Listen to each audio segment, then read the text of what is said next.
نشطة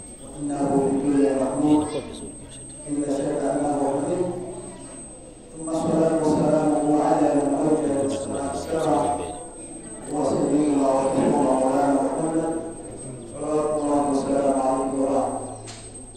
Mzanguni kwanza nichukue fursa ya kushukuru shehe wangu ambaye ni mjomba wangu, lakini pia nitoe shukrani kwa uongozi wote wa masjidi hii pamoja na walimu wote. Maanake Mtume Muhammad sallallahu alaihi wasallam man la yashkuru qalilan la yashkuru kathira, mtu ambaye asishukuru kwa kichache basi atapewa kingi hatashukuru.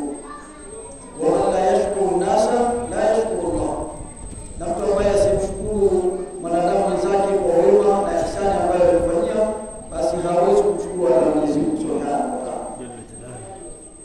Kwa hiyo nitoe shukrani sana, lakini pia niwaombe dua kwa Allah Subhanahu wa Ta'ala kwamba Allah awalipe kila kheri, kwa sababu mimi sina cha kulipa kwa takrima hii kubwa ambayo mmenikirimu.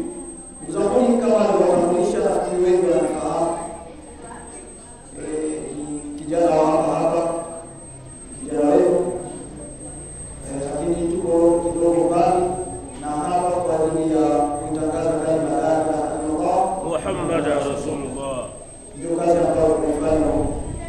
Kwa hiyo mzanguni,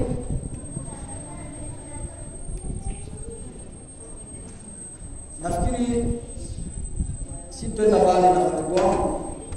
Allah amtabarie kifua na Allah ampe elimu yenye manufaa dunia na akhera.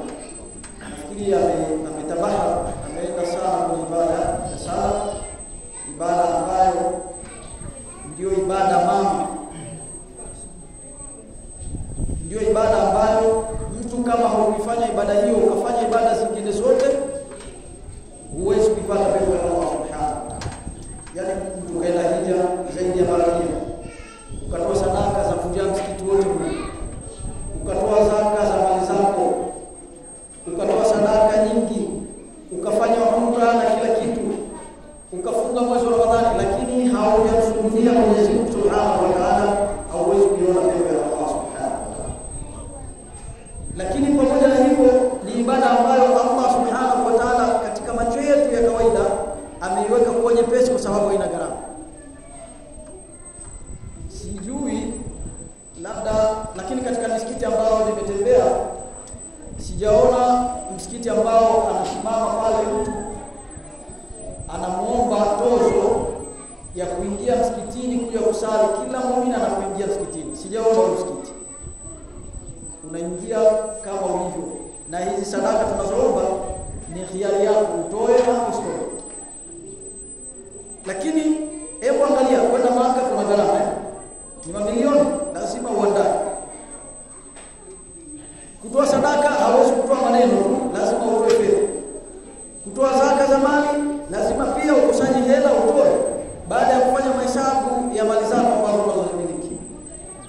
Yaani ukipiga mahesabu ya ibada zote nyingi utakuta kwamba zinahitaji gharama, lakini ibada ya sala inahitaji nguvu tu, lakini ndio ibada mama. Mola jinsi alivyoturahisishia kwamba kule Maka man istata, ndio anasema Mtume, mwenye kuweza, mwenye uwezo, na sio wewe kutembea au kupanda ndege. Sisi wote tuna uwezo kupanda ndege, sio fedha, kunyanyua mguu upande ngazi za ndege unapanda uwezo, lakini uwezo ule kusudiwa ni uwezo wa kifedha. Sisi sote ambao tutajaliwa kufanya nini? Kupata fedha ya kwenda Maka. Lakini tunaposema zaka vile vile sisi sote ambao tutakaojaliwa kutoa nini? Kutoa ile fedha ya zaka, lakini sisi sote tuna uwezo wa kufanya ibada. Na hii ibada ndio ibada ambayo ina masharti si ya kawaida. Mtume Muhammad sallallahu alaihi wasallam anasema mtu kama hakuwa na akili ikafika muda wa sala, hata awe mtuti lakini ufahamu uko, inatakiwa asali kwa kupepesa nini? Kupepesa macho. Yaani umetulia sehemu moja unapepesa macho, hapa nimehirimia, Allahu nimeenda rukuu, hapa nimeinuka itidali, hapa nimesujudu, kwa kupepesa macho. Angalia uzito wa hii. Lakini kama una magonjwa na maradhi mbalimbali, huruhusiwi kwenda Maka kwa sababu unaumwa. Sijui naelewa jamani. Na ibada vile vile si kuinama na kuinuka. Sheikh alisoma aya moja hapa, anasema inna salata, Allah ametumia harfi taukid, kwamba anahakiki bila shaka sala itakaposali anasema inna salata tanha 'anil fahsha'i wal munkar.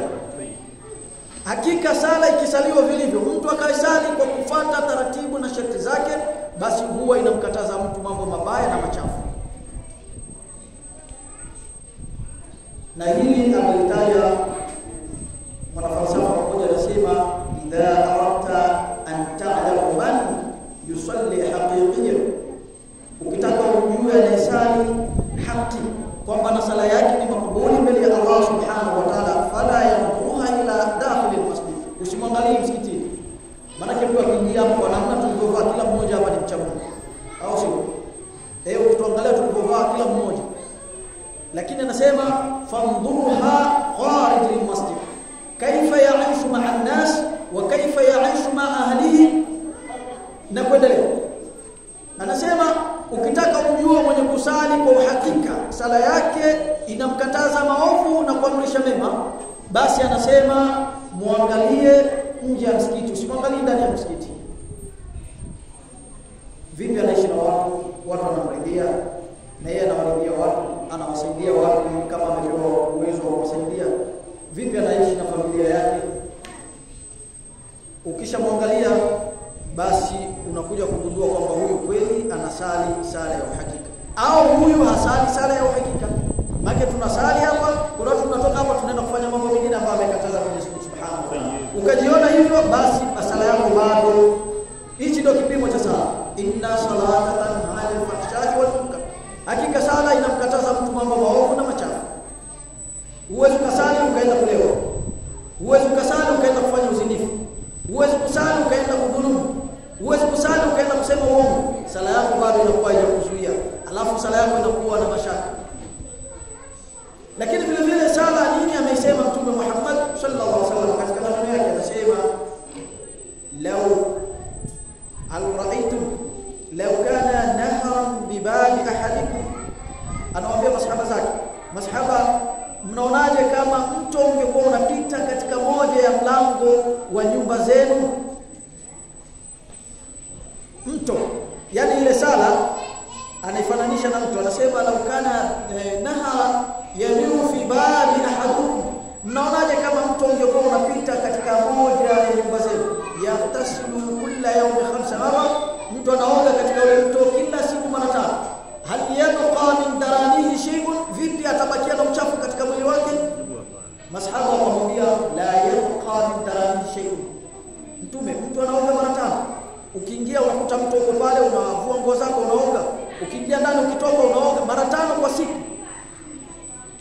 Hivi mwili utabaki na uchafu? Masahaba wakamwambia uchafu hauwezi kubaki katika mwili.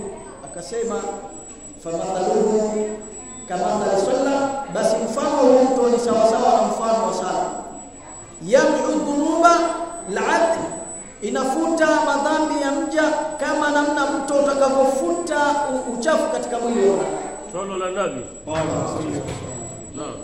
Kwa hivyo ndugu zangu, Sheikh anatabaha sana. Naweza nikazungumza sana alafu nikapoteza kule ambapo alipoanza Sheikh. Kwa hivyo ndugu zangu, kwa kweli wallahi Sheikh aligusia kitu muhimu sana, na akatoa hadithi moja kwamba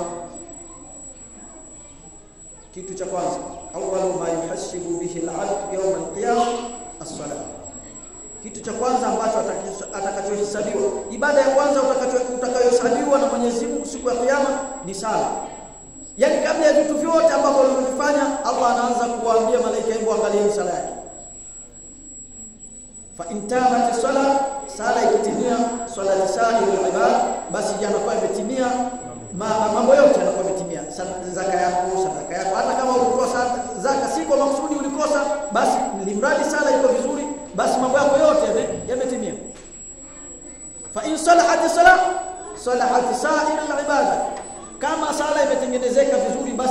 ibada zako zote zitakuwa zimetengenezeka. Lakini kama sala haiko vizuri, wallahi mambo yote ni habara manthura, mambo yote yatakuwa kama vumbi yenye kupeperuka. Nimalizie kwa kuonyesha kwamba sala kweli inakataza mabaya na kuamrisha mema. Siku moja anakuja kijana mmoja, kuna mama alikuwa amemvutia wakati wa Mtume Muhammad sallallahu alaihi wasallam. Basi yule kijana akaona, bwana mimi siwezi kujikaza. Huyu mama kwa kweli moyo wangu umeingia ashki, umeingia mawadda, nampenda sana. Kwa hivyo mimi nataka nimtokee nimwambie lililoko katika mwili wangu, katika moyo wangu, ikibidi anielewe. Yule kijana akajitosa, mama ametoka msikitini akawa amemkabidhi. Akamwambia, mama kwa kweli mimi nimetokea kukupenda sana na naomba unikubalie ombi langu. Hakuna ombi lingine kwa sababu huwezi kumwoa mke wa mtu. Alikuwa anataka afanye naye fawahish, mambo ya uzinifu. Adhara Allah akinge na hilo. Amin. Yule mama alikuwa mstaarabu cha Mungu, akamwambia, wallahi sikukatalii, lakini naomba baada ya dhuhuri la asri tukutane ili nikupe majibu yako. Akamwambia sawa. Yule mama akaondoka, akafika nyumbani. Baada ya kufika nyumbani akamwambia mume wake historia yote. Mume wake akamwambia kweli? Akamwambia wallahi ni kweli. Akamwambia sasa wewe inatakiwa ukubalie kwa masharti. Akamwambia hivi, inatakiwa asali siku 40 bila kupoteza kipindi hata kimoja. Baada ya kutimia zile siku 40, alafu mtaingia kwenye kufanya jambo lenu. Huyu bwana alikuwa amezingatia kwamba mtu anaposali sala siku 40 hakikan,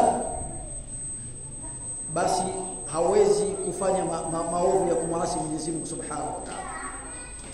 Basi yule mama alikutana naye. Unajua mtu ukiahidiwa na kitu ambacho unakipenda, yule bwana mapema sana, yani yeye ndo alikuwa muadhini msikitini.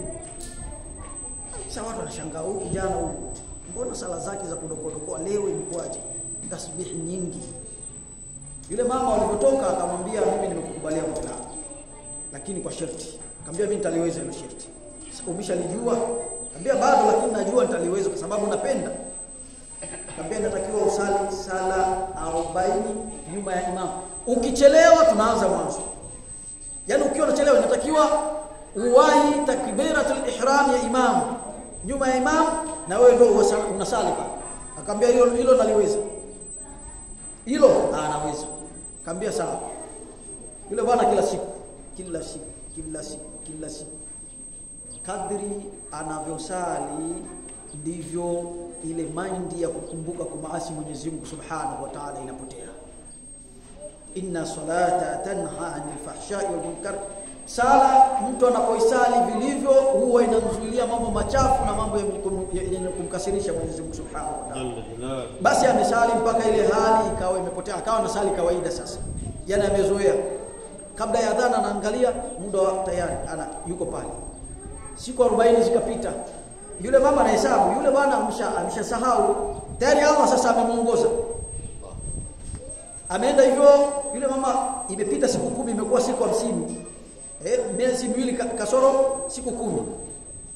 Akawa amemkumbusha, kijana samani. Akamwambia bila samani. Macho yake yamtazami tena. Mwanzo alikuwa anamkabili, anamtazama, anamfesi.